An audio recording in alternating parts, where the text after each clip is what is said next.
বগুড়াবাসীর কাছে উনি বলে গিয়েছিলেন যে এখানে আন্তর্জাতিক বিমানবন্দর হবে। সেটার লক্ষ্যে আজকে আমাদের এখানে আসা। তা আসলে আমি মনে করি বগুড়াবাসী অনেক ভাগ্যবান।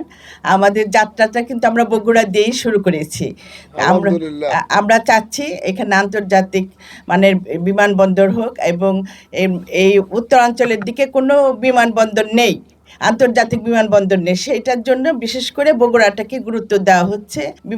আন্তর্জাতিক বিমানবন্দরের পাশাপাশি আমরা যেটা এখন পরিকল্পনা নিয়েছি যে আমরা একটা ফ্লাইং একাডেমিটা চালাবো, কারণ আমাদের পাইলটের অনেক দরকার।